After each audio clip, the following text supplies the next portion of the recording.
Bonjour, my name is David DeVere. I'm a wine educator and traveler, and this is Savvy Nomad TV, the Eau de Vie edition.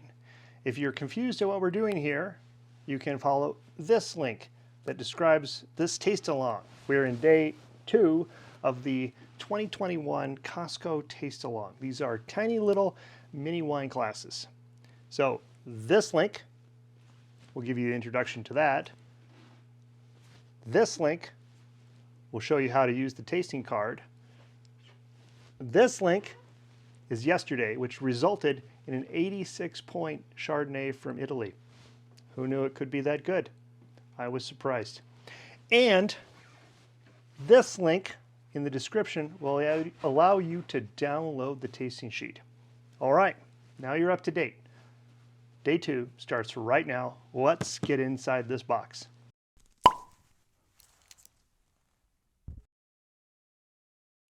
Okay, so yesterday we had an Italian Chardonnay.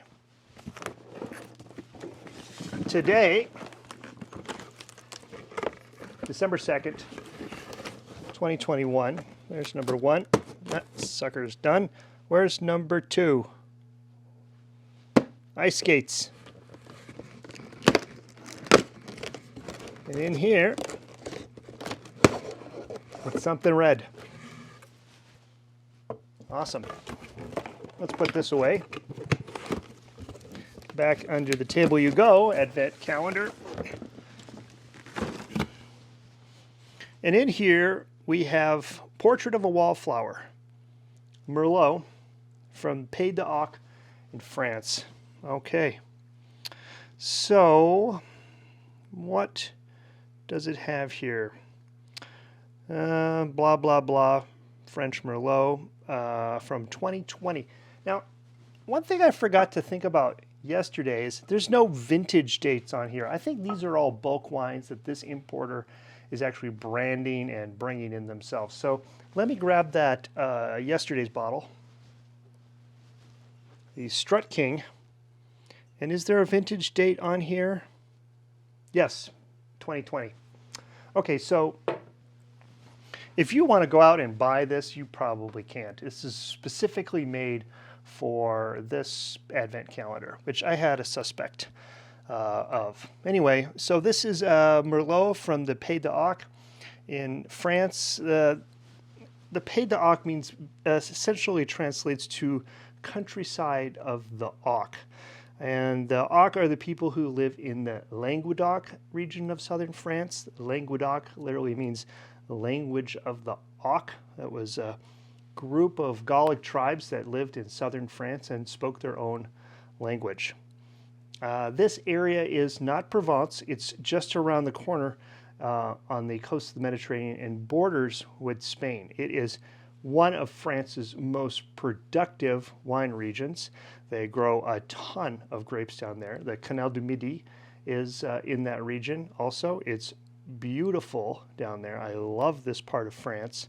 And their wines are inexpensive and very approachable. This is not a wine from an appellation, obviously. It's from a region, so it could be anything from that region. It says Merlot on it, and a lot of people still remember the movie Sideways, which talked a lot about Merlot. He said he didn't want to drink any frickin' Merlot. But here's the thing about that movie. That movie had one bottle of wine that he was always carrying around. And at the end, he poured that wine into a container like at a fast food restaurant and drank it and ate a cheeseburger. That wine was a Cheval Blanc. A Cheval Blanc is a winery in France, in Bordeaux, and it's a right bank or north bank winery. On the right bank, they do all Merlot. On the left bank, they do all Cabs. So the movie, the inside joke is, and if you know your wines, you get this. He's railing against Merlot the whole time, but he's actually lusting after it. It's actually the thing that he wants the most. And in the end, he does drink it. So Merlot got a bad rap because of that movie. Pinot Noir went through the moon, and it's still very popular. But Merlots are great wines. And let's see what this one tastes like. December Second, we've got a Merlot. It's from France. And what is it aged in? Who knows? It could be aged in concrete. They do that down there.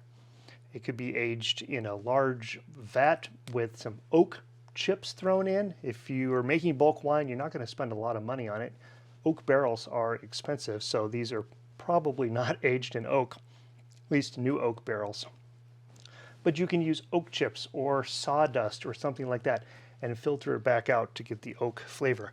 We'll look for that, but we don't actually know what it's aged in.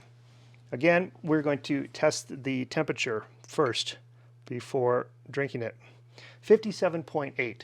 This does not need to be chilled. Red wines can carry a temperature up to 60 to 65 degrees. You really wouldn't want to drink them any warmer than that because the alcohol will start to evaporate preferentially in your glass, and that will lead to a burning sensation. So you definitely want a chilled wine. Now, the old adage was that you get a wine that is room temperature. Well, that used to be when room temperature was in the Victorian era, and the Victorians lived in cold, drafty houses. We have central heating. We don't necessarily live like the Victorians did. So our room temperature is not 55 degrees. Oops, little spillage. And consequently, our wine is too hot. Room temperature is no longer good advice. Okay. So here's the bottle. Looks like that, wallflower. The producer said that due to production issues, you may have a different one, not wallflower, but maybe sunflower or something like that. But the label looks the same, and I doubt if you have the different bottle of wine in your box, it's actually going to taste that much different. Still from Pays d'Oc, and it's still a Merlot. So let's pour this in our glass. And before I smell it, let's talk a little bit about what Merlots should smell like. They should give you a nice woodsy smell, maybe pine or cedar, wet forest floor, an earthiness, a really almost damp, not necessarily musty smell, but a damp smell. They can also be layered with smells of blueberries or blackberries, not cherries, that's Pinot Noir, but not strawberries, that's Gamay, but all those really dark fruits, those blue fruits. So here is our Merlot. You can kind of see through it. It's not as deeply colored as I would imagine. So if I look at my chart, I'm going to say red, and I'm going to actually give it a medium in depth. Okay, so let's swirl it and smell it. Well, it smells like cranberries. That's quite nice, actually. It smells clean and fresh. These are young wines. They haven't had a lot of time to mature. They were made last year. Cranberries. Oh, and something else. Maybe a little bit of raspberry, which I'm surprised at. Maybe that's what a young Merlot is going to exhibit versus a Merlot with a few years of age on it, raspberry. So, cranberry and raspberry. Looking at my aroma chart, very pleasant. I'm going to give that an 8. All right, let's taste it.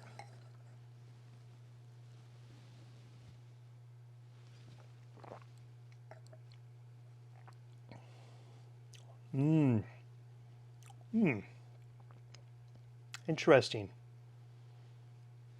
So the initial flavor was very good, and then it kind of goes watery and lean. Since it's cold, it's actually kind of refreshing.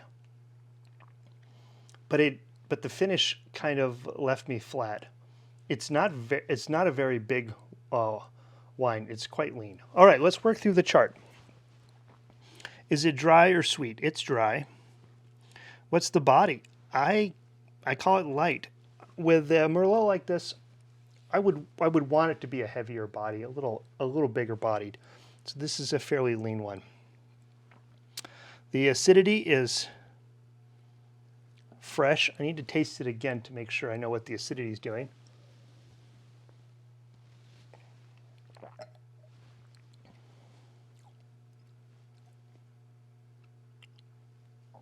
It's pretty good. I'm going to give it a 7. Balance. Let me make a new clip. We'll talk about balance. Okay, so balance. Balance is the interplay between alcohol, the amount of alcohol in the wine, the acids, the tannins, and the sugars. All of those things need to be in harmony for a wine to have a good balance. Now, yesterday's wine was Chardonnay. It didn't have any tannins. This is our first red wine from the box. It does have tannins. What are tannins? Tannins are structures, molecules that come off of the skins of the grape. Now, all grape juice is white. Did you hear me? All grape juice is white. So even red wines make white juice. How does it turn red then? Well, they leave the juice on the skins, and the juice leaches the colors from the skins. The skins have the colors. As that gets leached out, other things get leached out too, and those things are called tannins. The smoother the tannins are in your mouth, the better the quality of the wine, the better perceived quality of the wine. So we have to think about that here in balance. So let me taste it again.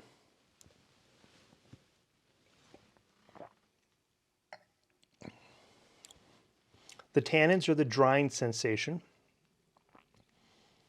Whether they are that roughness, it's actually pretty good. The tannins are nice here. They're not too aggressive or too grippy. The wine does have a nice raspberry flavor. The acidity is good, and I don't notice the alcohol. So it's not burning. It doesn't feel spicy. So I'm going to say that the balance is good, and I'm going to give it an 8. Nicely balanced. Now, complexity. This is where I get to say these are the things that I taste in the wine. And here in complexity, it's aromas or flavors that I get after I swallow it. And strangely enough, this wine gives me an odd aftertaste. Well, first of all, it's a little bit lean in the mouth, so it has a nice flavor at the beginning, and then the aftertaste is very wet and just watery and lean. So that's not particularly good, but it does give me a new flavor, and it's almost like a flavor of cannabis. It's like a marijuana flavor. And I swear I haven't been smoking any, because I don't think I could do this video if I had been. But I've got this weird cannabis flavor in my mouth. It's complexity. Now, should I give it a good score because it has complexity, or should I give it a bad score because, well, cannabis is a little bit not really the best flavor from a wine, but it's there. Okay, so I've got to figure that out. Complexity, 7 to 8 is multiple distinctive flavors. Well, there are at least 2. I'm going to give it a 7 because I did notice something. Whether I like that something or not is not really for me to say, but I did notice something. Finally, finish in length. Here's where the wine falls apart. Because it's watery and a little bit weak in the finish, I think it has not, for me, it has not a very good finish. So I'm only going to give it a 3, which is okay, nothing to get excited about. A bad finish is a horrible aftertaste. If that aftertaste of cannabis is horrible to you and you get that, then maybe it's a bad finish for you. But for me, it's not terrible, it's just odd. And what's really worse is that the wine is watery. So 3 for a score for the finish. All right, I'm going to do my math. Okay, so my final scores are 8 for aroma, 7 for acidity, 8 for balance, 7 for complexity, and 3 for finish. Only 3 points because of that weird cannabis watery finish, which doesn't even make sense because when you're smoking weed, you get cotton mouth. So why would it be watery? Anyway, don't ask me how I know that. I just do because friends have told me about that. Add 50 points to it and you get 83 points. 83-point weird cannabis finish Merlot. That's what the name should have been instead of wallflower. Maybe this guy has got something to do with that. Anyhow, if I was at a blind taste test, I certainly would not have guessed that this was a Merlot. It's the leanest, weirdest finishing Merlot I've ever tasted. But there we are. This is day 2 for the Advent box, and I hope to see you tomorrow for day 3. We'll see what weird wines pop out of the box then. If you're new here, consider subscribing, and if you've liked this video, give me a like. And tell me what you think. Did you get that cannabis finish? Did you taste the raspberry? What score did you give it? 83, 84, 85? Or less? Or more? Leave a comment down below. All right. Until tomorrow, I say à tout à l'heure and cheers.